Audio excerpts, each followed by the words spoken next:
Hello everyone, Gina here, and I wanted to explain how this memory patch quilt design came to be. I had a customer that came into my shop and she wanted to make one of those memory pillows. I'm sure you know what I'm talking about, like these here. Yet she didn't want to cut the shirt, so I said, well, why don't we just make a patch for you then, which can be sewn onto the shirt without having to cut it. So that's what we did. So this is how the finished design would look. This background here, this plaid background represents the shirt. This red area here represents the applique fabric. This blue line around the outside is a guide run that shows where you would place that patch fabric, and then the blanket stitch here is what tacks the patch down to the shirt. So let me show you how that goes. I'm going to change the background to gray so that we can see it better.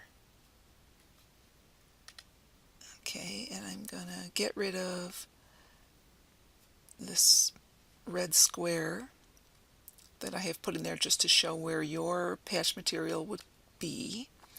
And then I'm going to take you to the PDF file that comes with your download when you purchase this design in my Etsy shop.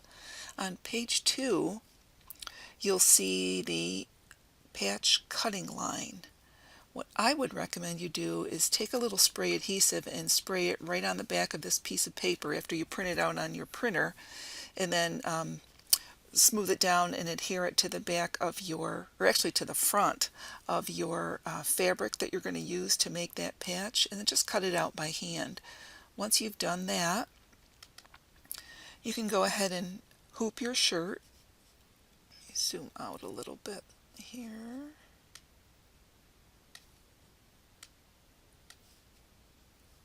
And this design is 5 inches by 5 inches, so make sure it does fit within your hoop. It can be resized if you need it to be a little bit smaller patch. Just send me a message in the conversation area there and I can resize it for you. There are some other things that can be customized, which I'll explain at the end, but I'm going to go ahead and run the sequence of how this sews. Okay.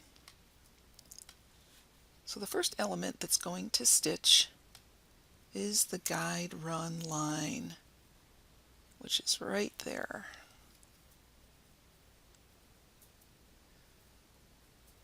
That line is just going to show you where you're going to place that fabric that you just cut out to make the patch.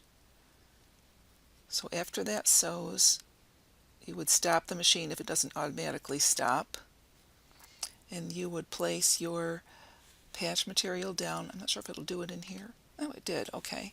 And then you would push start again and it would continue to sew on. Next it's going to sew the tack down stitch, which I have made as a blanket stitch. Looks like it's going behind that.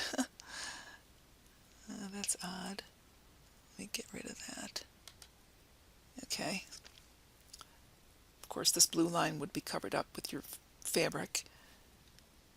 When I did that blanket stitch, I also had it backtrack so that it would give it a little more security along that edge of your cut fabric to help it stop from fraying. But I do think if you like the look of a hand sewn patch, a little bit of fraying looks kind of nice.